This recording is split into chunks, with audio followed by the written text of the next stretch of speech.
Hey, welcome back to Paul's Outdoor Academy. As you can see, I was underneath my deck, and that's going to be a hint as to what today's video is all about. I have recently had to do some repairs on my deck, and I'm also doing some enhancements, but what I want to talk to you about is why I'm having to do repairs and whether or not there's something I could have done to prevent having to make those repairs. My deck is around 15 years old, give or take 1 year. I think it's about 15 years old. And I'm just now really having to start doing any major maintenance on it. And so we're going to talk about what's going on after 15 years again.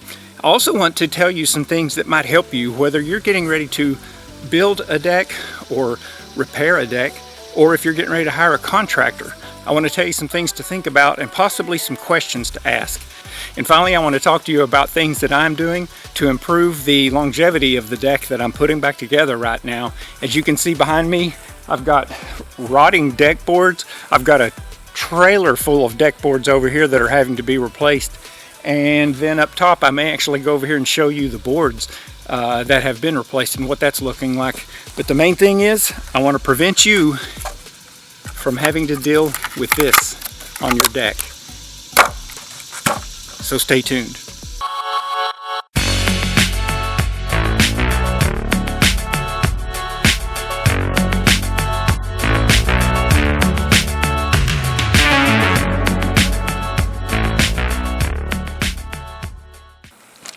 Alright, thank you for coming back to finish watching the video. I've laid some stuff out here that I want to talk about, and I'll just pick things up and kind of show you what I'm talking about as I'm talking about them. But I wanted to give you a glimpse of some of the damage on these boards and talk about that for just a few minutes before I get into what could be done to prevent this. Kind of want to show you what you could be looking at. So one of the first things that I want to show you is this seems like a pretty good deck board. There's not really much of a sign of anything going wrong with this other than age, and it's starting to warp a little bit and it's got some cracks in it. And you can see a minor amount of rust on some of these screw holes. But once I came down to this end of the board and I looked at that same screw hole, it became evident to me that there's something else going on here. You'll notice it's black. It was kind of soft. I can sit here and chip the wood out and it looks like it's starting to rot. Now, the other thing that I found very interesting is regardless of what I saw on the finished side of the board, this is the same board, and I'm going to bring it up closer. I'm going to show you some additional rot here that I could not see from this side. There's nothing wrong with the screw on this side, but it's actually rotting. You can see what's going on there, okay? Now, check this out. Massive rot. In fact, it almost looks like it's been in a fire, okay? It hasn't been in a fire. No fires here, but this is rot. And if we go on down past this, this is the one that I really want you to see. Look on this side of the deck board.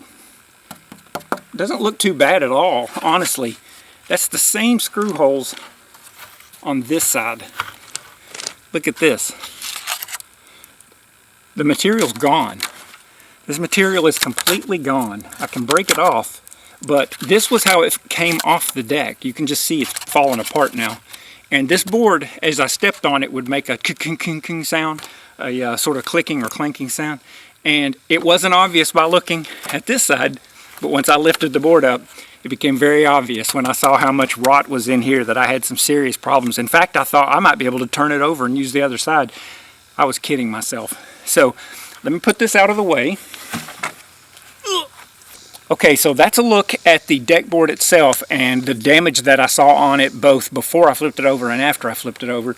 Now I want to show you, as I started peeling deck boards off, what I found underneath them.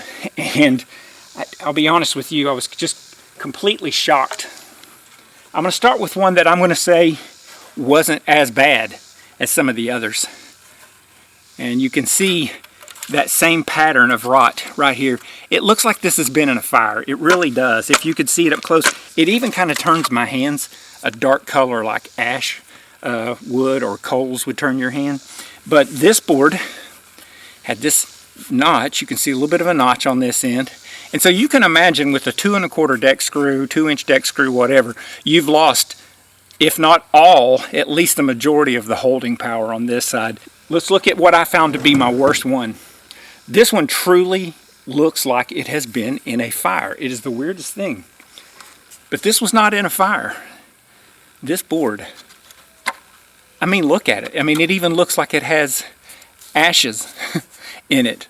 And that's not been in a fire. That is all rot. This was the worst one, obviously. This board's just toast, to be honest with you. Okay, so now that I've talked about the boards and what they look like, and I've shown you the deck boards and the joists, we need to talk about why I think those things happened, and eventually talk about how to prevent those in the future. And so I will just say right up front, I'm not an expert in the matter. I'm not a metallurgist. When I got online, I was overwhelmed at the amount of information and different websites that are dedicated to figuring out how to do pressure treating, what kind of fasteners to use, and what is the best process for doing all of that. And so all I can do is get online and research. And so what I'm going to tell you is my opinion on what got me based off of my research over the last couple of days. I'll even be honest, I recorded an entire section of this video that I ended up throwing out because once I went back and started watching it, I did additional research and I started arguing with myself and said, that's not exactly true. The way you're wording, that's not correct. And so just know that I have put a lot of research into this. You may disagree with what I come up with, but some of what I think is my issue is very common, and so hopefully you'll learn something from this. The first thing that you need to know is there is no one single thing. It's a combination of things. Let's just start talking about them in general. Moisture is a killer on all kinds of things. It causes corrosion. It causes erosion in the woods. It causes corrosion on metals. And moisture and exterior surfaces like treated lumber, moisture is your biggest enemy, I'll just tell you. And so what you have to try to do when you're building structures like this is to minimize the amount of moisture that is on your deck. And that comes in many forms. Try to keep the deck up off the ground so that moisture can't seep into it from the ground. Keep the deck treated so that when rain falls on it or pool water falls on it, it bubbles up and runs off the wood and doesn't seep into the wood. And so moisture in general is just something that you're going to have to contend with. And there are things that you can do to minimize the amount of damage that moisture can do on your deck and greatly increase the life of your deck. And so moisture is one of those things. The other is fasteners. When you put fasteners in, and if you looked at those boards and paid much attention to them, you saw the fasteners had rust around the holes where they went in. The screws were broken in half in some places. And there are a couple of things that cause that. One is the chemical reaction between the pressure treated wood and the fastener that you're using. Those are often going to be made out of different chemicals. And sometimes they're going to work really well together. In the case of galvanized, they usually work really well together. In the case of deckmate screws, I can't really remember many of the brands, but in the case of like deckmate screws and other screws like that, once the outer coating is gone off those, which happens over time, the inner coating of those starts interacting with the treatment and lumber. As far as I'm concerned, that's kind of the process, is those screws break down over time. The chemical that's injected into pressure treated boards or that they're soaked in, however they do that process, starts having an impact on that screw, starts rusting it. Over time, you saw what happens to those screws. So moisture and chemicals are two big enemies, right? The screws and the fasteners that you use are a huge part of it. Now, even at that, it's not just those two things. It's what happens between the two and how it happens. So let's talk about when you're building any kind of exterior structure like this one, and you have your joists that are straight up and down, whether they be 2x6s, 8s, 10s, 12s, whatever. And then you have some kind of deck board on the top of it, and even the same thing applies when you're building homes. You have some kind of floor joist, whatever, truss system or whatever, and then on top of those you have some kind of covering board. And so when you're doing that and you've got your joist on its side and you're putting your deck board down, you have several choices for how to put those deck boards down. Now I'm going to take composite decking just out of the picture. We're not going to talk about that. Composite decking is a totally different thing. Really nice, really expensive. And they have their own type of fastening system that's a little bit different. And so let's just take that out of the picture and talk about just wood, which is what I'm using here. And you've got this 2x6 on its side. You've got this deck board, and you got to connect it to it, right? So you can use galvanized nails, galvanized no ring shank, or galvanized with ring shank. You can use stainless steel screws. You can hand drive nails. You can use a nail gun. You can use like Deckmate brand screws that are colored. They have a special coating on them. And then there are even epoxy screws that have some epoxy on the outside of them. And I'll show you what I ended up using in a few minutes. But you have many options for attaching your deck board to your deck. And what you have to keep in mind is, you know, you got 1.5 inches to work with if your deck board's up on its side. And you want to try to hit it as centered as possible to keep from, you know, splitting out the side and blowing out the wood one way or the other. Try to keep it straight up and down in the middle. And when you put a fastener through that, you're opening up that wood. Now you got to keep in mind, pressure treated wood doesn't mean the entire piece of wood is pressure treated. Pressure treated means the exterior of it and some amount of the inside. And so one thing you've got going on these days to try to combat that problem is if you cut a board that's been pressure treated, a whole lot of people now will retreat that into the board with something you buy in the store that is specifically for that. It's kind of like to retreat it. You could probably just put stain on it and get away with it, but there is some kind of special stuff that people are wiping on those cuts because they're putting, you know, they've lost the pressure treatment on the part they've cut off, except for the outsides of it, but the inside is now exposed. When you drive your nail or your screw or whatever, you've opened up a crevice in this deck board, whether it's 2x4, 6, 8, 10, 12s, whatever. And if you're lucky, you've got a small hole and nothing else. If you're unlucky, you've either blown out the side of the board, you accidentally don't hit it straight up and down, you hit it at an angle, the nail goes out the side and takes a piece of the wood off, so now you've exposed bare wood that the treatment didn't manage to get to. Or when you drive that in with too much force, let's say it's a screw, a big screw, and you put that in, you might even split the wood, and I can show you plenty of places on the wood where I see splits where the fasteners went in. So why is that a big deal? Well, let's talk about why that's a big deal. You got to remember, moisture is the enemy of wood and screws, and so how do you keep all this stuff together and it not get ruined in a matter of just a few years? So when you put your fastener in, and let's say that you do end up with a small crack in it, you've opened up a place for moisture to go in. Well, if you have no moisture, that's not a big deal. That's most likely nothing's ever going to happen.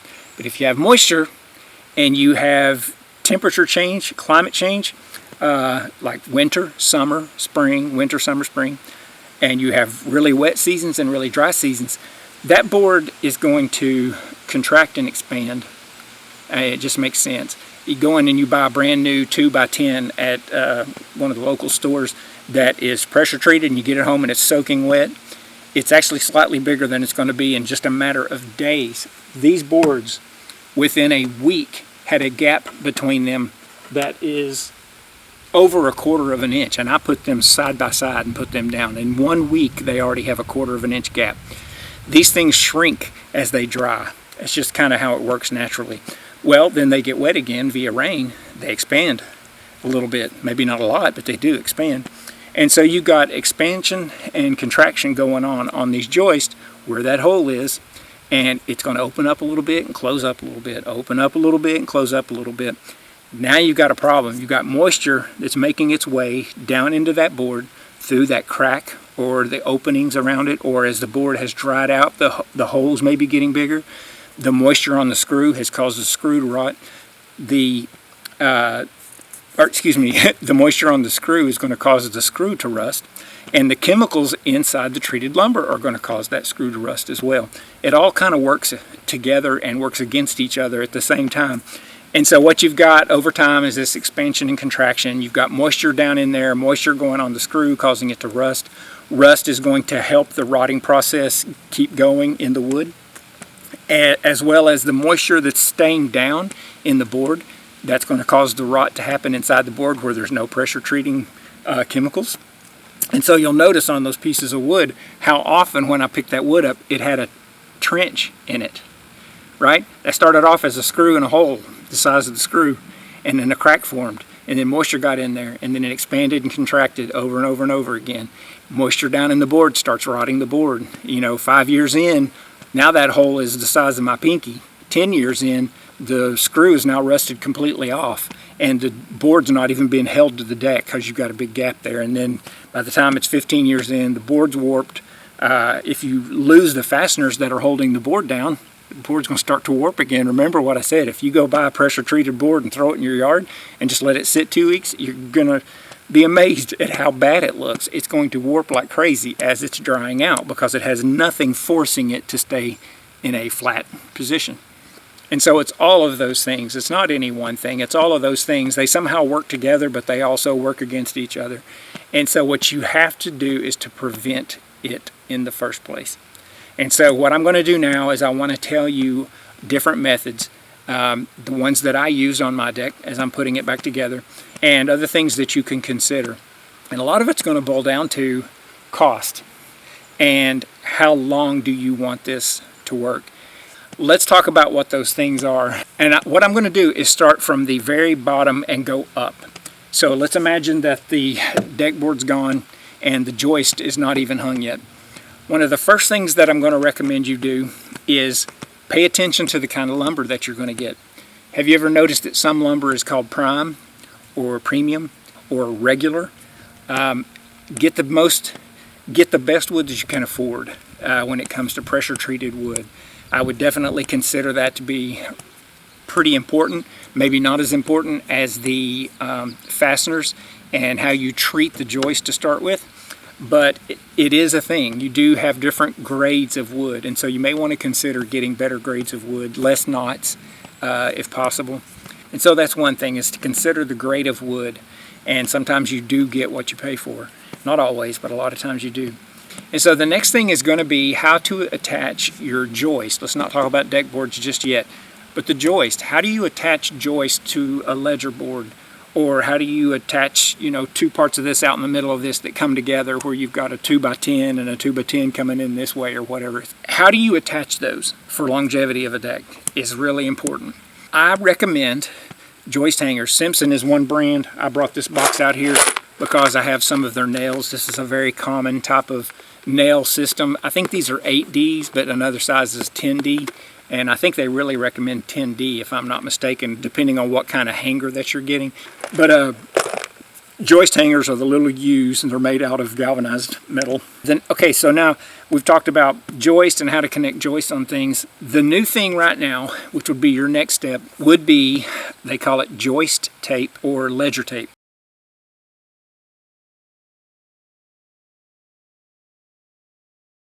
I don't have a piece of that left. I don't have the plastic that came in, but I am going to post a photo up here so that you can see what I used. Several different brands, several different sizes, and this is like the newest thing since I built my deck last time. I don't know if this was around. I don't recall having ever seen this 16 years ago or so. The thing now to combat moisture getting into your joist or the top of your joist is to tape them with some kind of tape. Now, I see disagreements in what kind of tape that is. What I used is butyl tape, and I found websites that said that's what it has to be. I found other websites that said that you can't use that. I have no idea. Go do some of your own research. After my research, I chose to go ahead and go use exactly that. I used the Trex brand of tape, and they make it in two different sizes. One is like if you have two pieces of wood coming together, and so you've got like a 3-inch span that you want to cover. One is big enough to do that. The other one is for a standard 2x6, 8, 10, 12. And so what you do is before you start installing decking, you put this butyl tape down on this board and you try to lay it out as smooth as you can. You press it down really good. And so you're probably saying, if you haven't heard of this, you're probably saying, well, what is that? And what's that going to do for you? Okay, what it does, you remember, you're driving your screws in, you're driving your nails in. You don't want, if you can keep from it, you don't want to crack the board. You want the smallest hole as possible. By putting the tape down, what that tape in theory is going to do is as your fastener goes through there, it's going to go through that tape, and that tape is going to kind of seal itself back up around your fastener. That's one thing it's going to do. The other is it's going to keep moisture off the top of that joist where you want it to stay away, right? Some of those places I showed you that were rotten on my boards were nowhere near fastener. It might have started at the fastener, but the moisture had continued to work its way down the board further. And so the joist tape that people are using right now is about keeping moisture off the top of your joist. And so that is a huge thing, and I would recommend you look into that. If you're going to hire somebody to do your deck, I would recommend you ask them, what do you use for fasteners? And do you use joist tape, ledger tape? I'd say a whole lot of your contractors right now are using it. And so we've talked about using good fasteners, a good system of fastening your joist against other pressure treated wood. And now we've talked about using joist tape on top of your joist. And so that leads us now with, you've got your deck boards you're ready to put down. And so you have who knows how many choices for putting deck boards down on top of your joist. And so I'm just going to say right up front, the majority of every website that I have checked said if you want the best outcome and you don't mind paying the money for it, you want to use stainless steel. That's going to give you your longest lasting deck, your fasteners that don't corrode at all or corrode very little. And I found that on so many websites that I'm just going to have to say that's just how it is. The downside to that is it's expensive.